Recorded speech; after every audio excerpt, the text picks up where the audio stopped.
नमस्कार दोस्तों, UP national news में आपका स्वागत है। जिस तरह से वर्ल्ड कप फाइनल में टीम इंडिया हारी, उससे हर भारतीय का दिल टूटा है।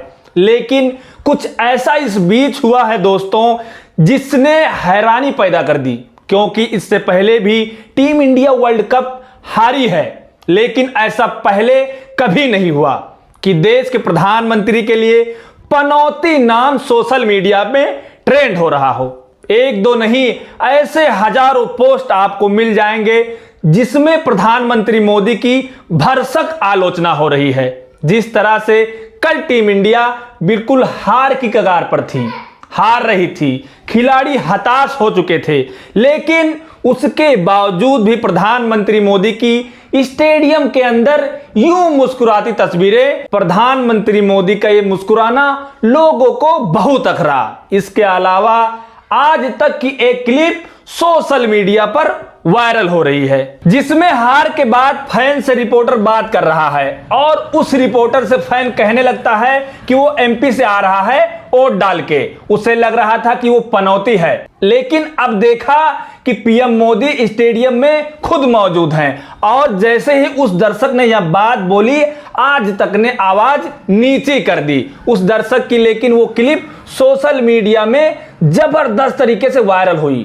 डाल के एमपी वोट डाल के यहाँ आ रहा हूँ, एमपी वोट डाल के यहाँ आ रहा हूँ। मुझे लग रहा था कि मैं पनौती हूँ। फिर टीवी में देखा मोदी जी आए हुए हैं। कौन पनौती है? दोस्तों, देश के प्रधानमंत्री होते हैं, पनौती नहीं। और इस तरह के शब्द प्रधानमंत्री के लिए अगर इस्तेमाल हो रहे हैं तो बहुत ही गलत हो रहा है, नहीं होना चाहिए। दोस्तों, इस बीच बीसीसीआई पर कई सवाल तब और उठने लगे जब खुद 83 के वर्ल्ड कप टीम के कैप्टन कपिल देव ने अपने मुंह से यह बात बोली कि बीसीसीआई ने इतने इंपॉर्टेंट इवेंट्स में वर्ल्ड कप के फाइनल मुकाबले में उन्हें बुलाया ही नहीं। ना केवल कपिल देव बल्कि महेंद्र सिंह धोनी भी इस इतने इंपॉर्टेंट सेरेमनी से गायब थे। ये बड़ी चर्चा में थी कि सर आज आप खुद जाने वाले हैं, आप क्यों नहीं गए वहां पर? वहां तो ऑनर होना था सबको, आपकी मौजूदगी थी। आपने मुझे बुलाया, मैं इधर आ गया, उन्होंने नहीं बुलाया, मैं नहीं गया।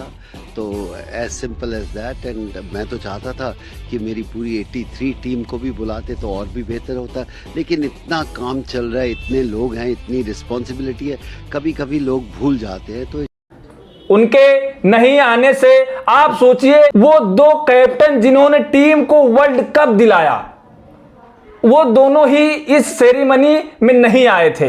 हर कोई इस बात को लेकर बीसीसीआई की आलोचना कर रहा था कि पर्दे पर कपिल देव का किरदार निभाने वाले रणवीर सिंह को तो बुलाया गया, लेकिन रियल कपिल देव को क्यों नहीं बुलाया गया। लेकिन ऐसा हो क्यों रहा है, इसकी बहुत सारी वजह हैं।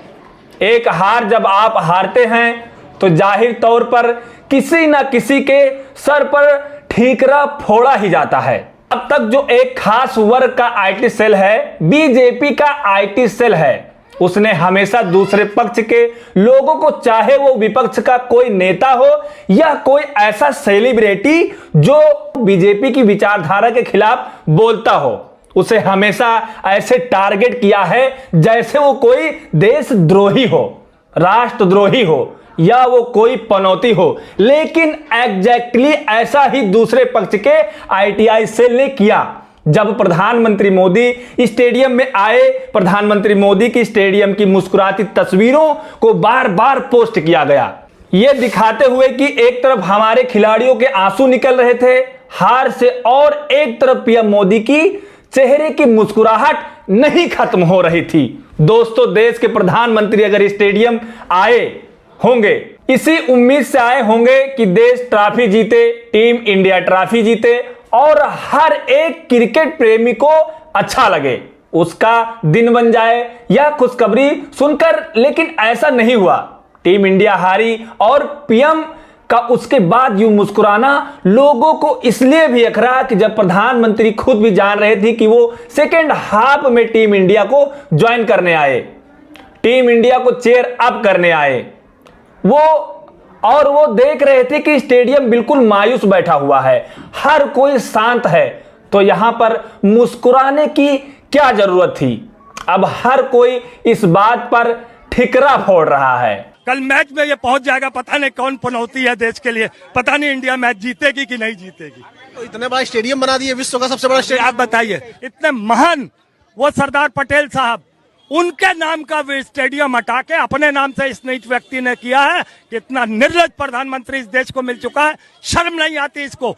लेकिन फिर भी जिस तरह से प्रधानमंत्री को इसके लिए ट्रोल किया गया है, इस पर आप क्या सोचते हैं कमेंट बॉक्स में जरूर लिखें। और अगर वीडियो अच्छा लगा हो तो हमारे चैनल को सब्सक्राइब करें। फिर मिलते हैं नेक्स्ट एपिसोड में। जय हिंद, जय भारत।